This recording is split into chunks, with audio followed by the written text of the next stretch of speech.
Assalamualaikum warahmatullahi wabarakatuh. Di sini kami akan mempresentasikan modul 8 yaitu network layer. Yang pertama akan dibacakan oleh Yanti. Network layer mengatur pengiriman data antara jaringan menggunakan alamat IP. IP adalah proses membungkus data menjadi paket IP. IP memiliki sifat connectable. Paket dikirim tanpa koneksi khusus. IP tidak menjamin paket sampai tujuan. Media independen. IP dapat digunakan di berbagai media jaringan. Selanjutnya akan disampaikan teman saya.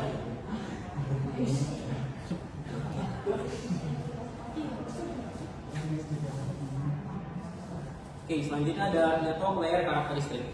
Network layer adalah layer 3 pada model OSI yang bertugas mengirim paket dari satu jaringan ke jaringan lain. Fungsi utama dari network layer yang pertama adalah addressing atau memberikan alamat IP pada perangkat.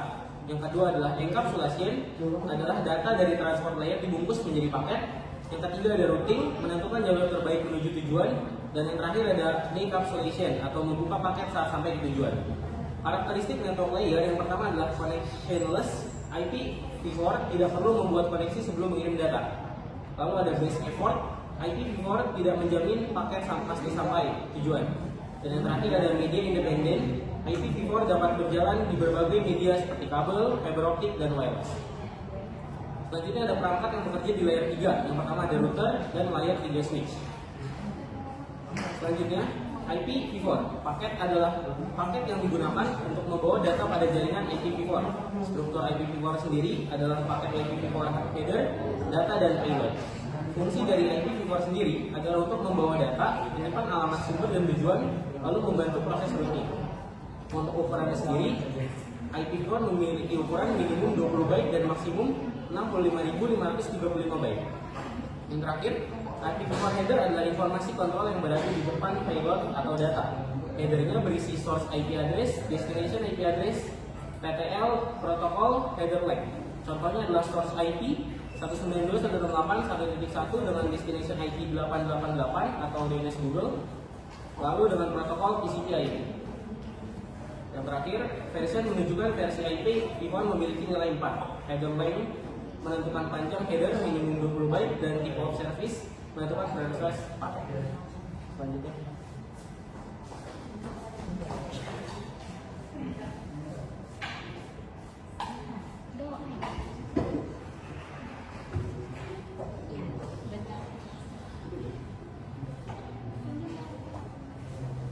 Selanjutnya ada unification atau of IP4, yaitu punya alamat 32 bit, jadi jumlah alamatnya terbatas. Kenapa? Karena di sekitarannya itu ada 43 miliar alamat IP, karena sekarang perangkat internet makin banyak. Lalu ada IP6, yaitu memakai alamat IP 128 bit sehingga jumlah IP sangat banyak. Lalu ada menghilangkan nol depan. Ada double float dan jenis addressnya itu ada unicast, multicast, anateki, dan tipe unicastnya ada global unicast dan link lokal dan block back dan unicast address. Lalu paket feeder field IP. Nah, dibuat lebih sederhana dibandingkan IP4 supaya routernya lebih cepat. Lalu ada IP6 paket feeder. Bagiannya itu ada version tracing, flow global, dan next feeder, log limit, dan distance addressnya. Lalu selanjutnya bisa dibacakan.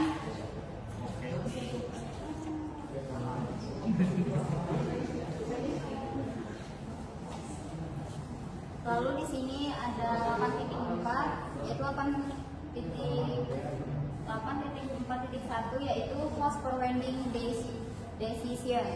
Sebelum mengirim data, host seperti komputer atau laptop akan menentukan terlebih dahulu kemana paket harus dikirim.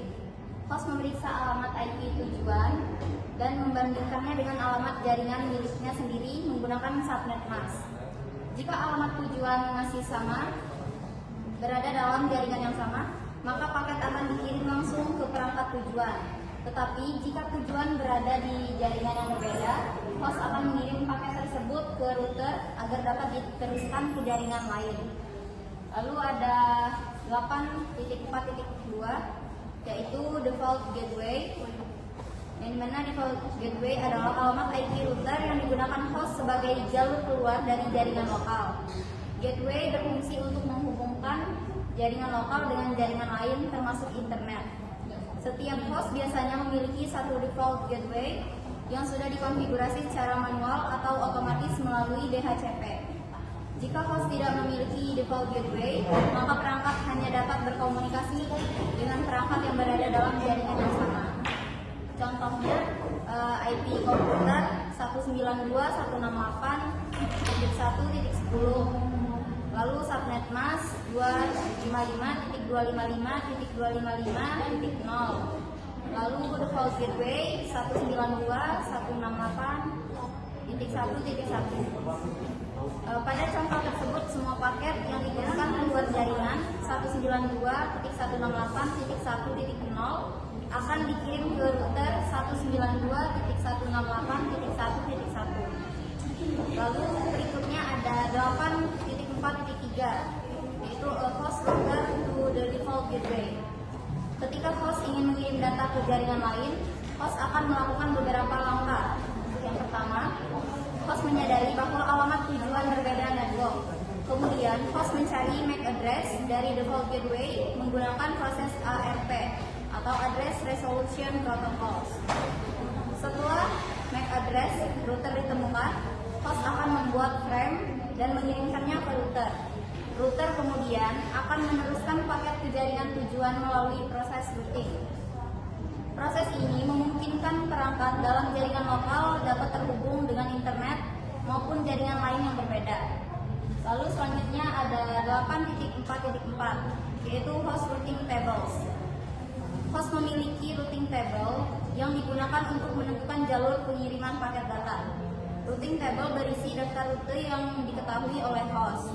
Informasi di dalamnya meliputi network destination, subnet mask, gateway, dan interface jaringan.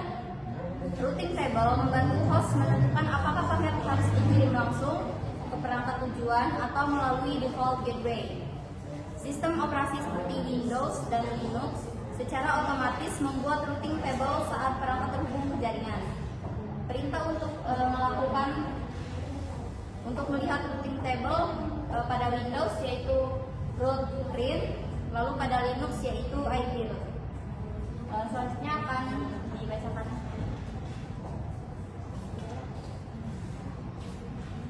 Ini saya akan menjelaskan 8.5.1 tentang router packet forwarding decision. Itu router bertugas meneruskan paket data dari satu jaringan ke jaringan lain saat menerima paket. Kemudian router membaca alamat IP tujuan, router mencari jalur pada routing table. Router memilih jalur terbaik, paket diteruskan melalui interface yang sesuai.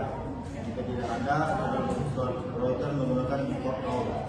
Kemudian 8.5.2 yaitu IP router routing table. Routing table adalah daftar informasi jalur jaringan yang dimiliki router. Isi router table adalah network tujuan, subnet mask, next hop, interface keluar, kemudian semua routing table. Directory Connected Networks, test dynamic routing protocols. Routing table membantu router menentukan kemana paket harus dikirim. Kemudian 8.5.3 static routing. Routing adalah yang dikonfigurasi manual oleh administrator. Ciri-cirinya jalur tetap tidak berubah otomatis untuk jaringan kecil. Kekurangannya yaitu sulit dikelola pada jaringan besar, harus diubah manual jika ada perubahan jaringan. Kemudian 8.5.4 dynamic routing. Dynamic routing menggunakan protokol routing agar router dapat membuka informasi jalur secara otomatis. Kelebihannya otomatis menyesuaikan perubahan jaringan efisien untuk jaringan besar. Kemudian 8.5.5 Router IPv4 menggunakan routing tabel untuk membaca alamat tujuan, menentukan jalur terbaik, dan mengirim paket ke next hop. Kemudian 8.5.7 bagian ini menguji pemahaman tentang fungsi router, cara kerja routing table, dan perbedaan statik dan dinamik routing. Kemudian jalur paket data dalam jaringan. Kesimpulannya, routing memungkinkan komunikasi antar jaringan dengan bantuan router. Router menggunakan routing table untuk memilih jalur terbaik, dan routing dapat dilakukan secara manual atau menggunakan static routing, otomatis menggunakan dynamic routing. Dan pemahaman routing penting dalam administrasi dan konfigurasi jaringan komputer.